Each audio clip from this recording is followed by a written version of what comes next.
Welcome to Midnight Frames. Today we are counting down our top 10 movies of the year. Our choices are based on solid narrative and character building, rich storytelling, and good performance of the cast. You might see that we've skipped over some famous titles released this year, and that is intentional, as I believe most of the narratives were cliché or too political to be a good story in the first place. However, you might also see some titles that you've never heard of, as I believe they did a great job with a limited budget or resource that they had. That being said, let's get into our list. All right? Yes, you can. She can't do this. She has to. Don't let her die, Alice. At number 10 we have Hallow Road. This movie made it onto the list not because of how perfectly it was made, but because it stays true to real suspense, always keeping you on edge. The casting and acting are superb, and honestly you could watch it just for that. The writing, suspense, mystery and other elements are solid too.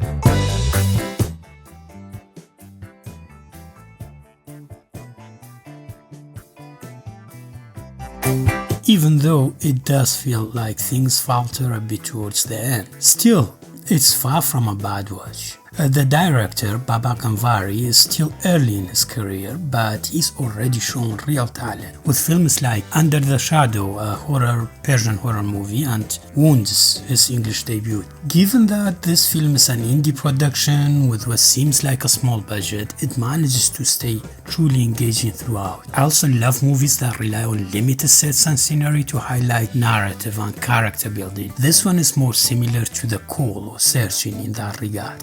You pull the shit out, and bam, bam. At number 9, we have Inside. I didn't think I'd watch an Australian movie just because of the accent, but when I saw Guy Pearce in the cast, I thought I'd give it a shot, and it did not disappoint. For a prison flick, this one stands out. It shows how a single event can reshape the life of an ordinary person, and how abuse doesn't just impact the victim, but everyone around them. I also appreciated that the movie doesn't glorify violence or exaggerate prison life like the cliché. It stays grounded. It still makes it clear that prison carries a constant sense of menace. But that menace isn't accidental. It's part of the system, part of how society chooses to punish the people who end up there. Until you are able to accept yourself, no matter where you are, will be some kind of prison.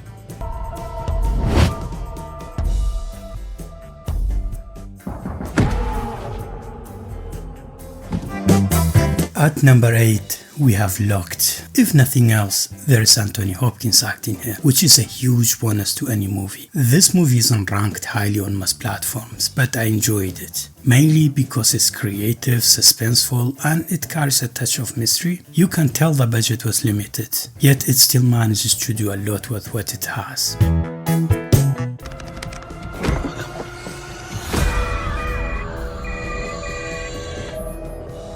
My name is William. I'm the owner of this car. What do you want? The director seems to be building experience and confidence with each project, and I think he has a lot to offer in the future. This is a classic setup for anyone who enjoys stories where the protagonist is trapped or confined. The setting is very new. It's not a cave, not a room, a grave. It's basically a car in a public parking place. It's not a kind of a movie where you think about it weeks later, but while you're watching, it keeps you engaged and entertained. Help me! Do I have your attention now? I'm Ray Garrity. You can call me Ray. Prima Breeze. Hank Olson's the name. Walking's my game. I ain't many that are built like me. I'm the last. At number 7, we have The Long Walk. This one was definitely overhyped, but it's still a good watch, and at certain points it becomes genuinely engaging. I'll be honest, there were moments where it felt like it lacked creativity. The core idea was original to me, but imagine spending like a couple of hours with nothing but a few teenagers overreacting and trying to rebel. The movie reminded me of Hunger Games, which makes sense because the director, Francis Lawrence, is involved in Hunger Games franchise, but it falls short when it comes to narrative strength, suspense, mystery. Warning. Just keep walking. That's right. Just keep walking. Yeah, that's it, kid. That's it. Second warning. Third warning. The setting is limited, the character interactions are narrow, and by the end I still didn't feel like I understood or knew the characters. It's enjoyable, but not particularly deep or well made. It made my top 10 for two main reasons. First, as I mentioned earlier, this wasn't a great year for movies. And second, the other overhyped releases like One Battle After Another or Sinners, they were not nearly as engaging as the buzz suggested. Of course, this is just my opinion and you might feel completely differently. One of you left.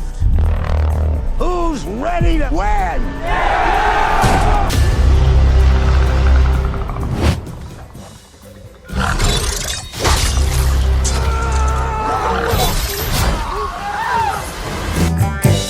At number 6 we have Predator, Killer of Killers. I generally don't like animations, but I'll watch almost anything related to Predator franchise, and this was no exception. I went expecting something pretty casual, but I ended up enjoying it more than I expected. It felt natural to see Predator facing off against a Viking, a samurai, an American World War II pilot, things like that. It's just enjoyable for Predator.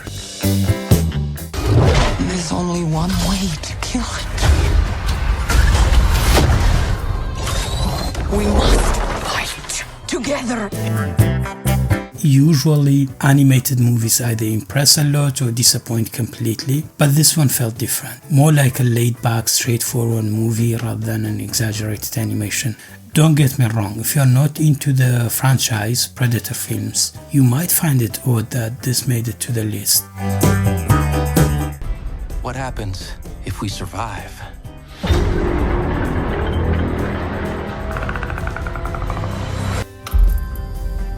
I always thought just being ready is the point. It keeps the villain in check. Keeps the world straight. They see how prepared we are. No one starts a nuclear war. At number 5, we have A House of Dynamite. This movie suggests something dark that we might have thought once in a while, that in a real disaster, almost everyone feels powerless. It asks a simple question: what happens if a nuclear bomb is launched against the United States? Only 3 minutes ago, we detected an ICBM over the Pacific. Current flight trajectory is consistent with impact somewhere in the continental United States. It shows while we like to believe our systems and institutions can protect us forever, the real guarantee is simply never having to test them. As a species, we might be insane enough to build weapons that powerful, yet just sane enough not to use them a lot. Similar to another movie, Leave the World Behind, the film shows how even authorities feel powerless in the face of a massive disaster, and how much our sense of safety comes from usual routine rather than reality.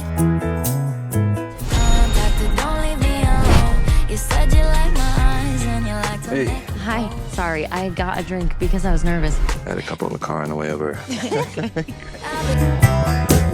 At number 4, we have Drop. This movie went under the radar as quickly as it was released. I watched it because I liked the trailer, and it paid off. The movie deals with a common issue of our time, technology. As technology gets more and more into our lives, it's natural for bad actors to misuse and abuse it for their own benefit, and this movie deals with that issue.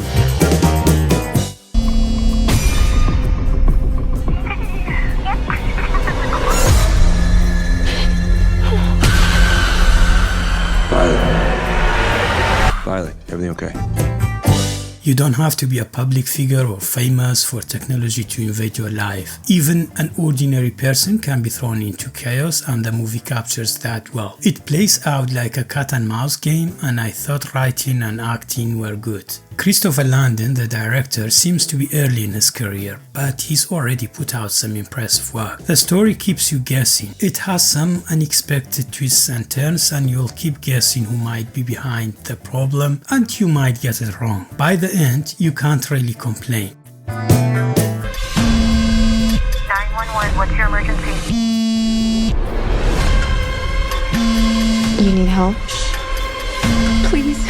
At 2:17 in the morning, every kid woke up, got out of bed, walked downstairs, and into the dark. And they never came back. At number 3, we have Weapons. This one was creative and delightful, especially the early parts of the movie. Midway through though, it drifts into something bizarre. It's a movie that fits perfectly within suspense mystery genre.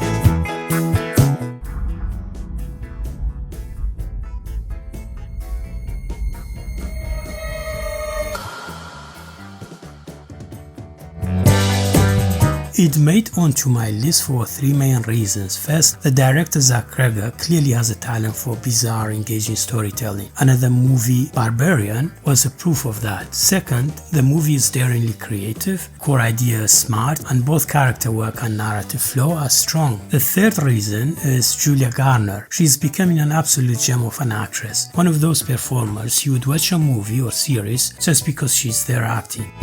There have been 2 moments in my life when I was happiest. First was the day I met Josh. I'm Josh. I'm Iris. And the second, the day I killed him. At number 2, we have Companion. This one surprised me more than any other release this year. I didn't know about this movie. I just happened to find it when looking around for movies, but it was an enjoyable movie. The twists are unexpected, you'll enjoy them, even if a few of them feel a bit disappointing at that moment. Sophie Thatcher's performance is outstanding. Iris, wake up. What are you doing? Shut her down already. What is she talking about, Josh? Overall, the movie is just exciting to watch with a story that's very relevant to our lives. Yeah, she's tied up inside, so she's not going anywhere. Eli, Iris. Shh, baby. Official channels, but there are unofficial ones.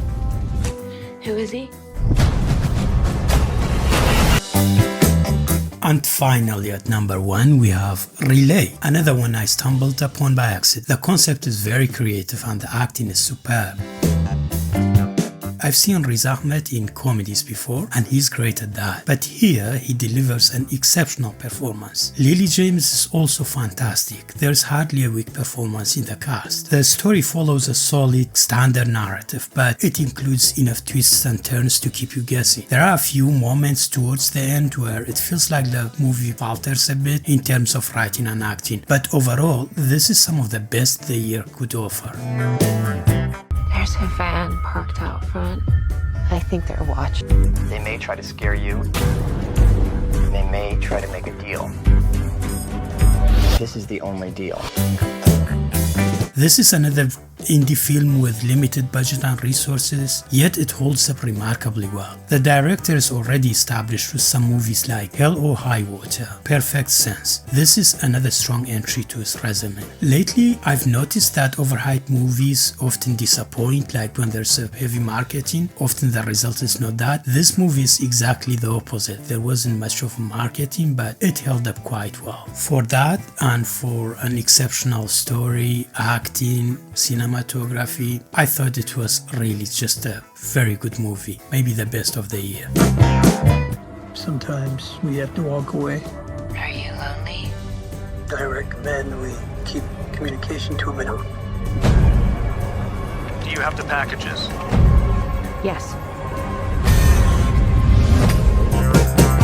I'm planning to release similar videos once a week. I'll also have another video released every Friday to recommend movie of the week. If you enjoy such content, subscribe and share this channel.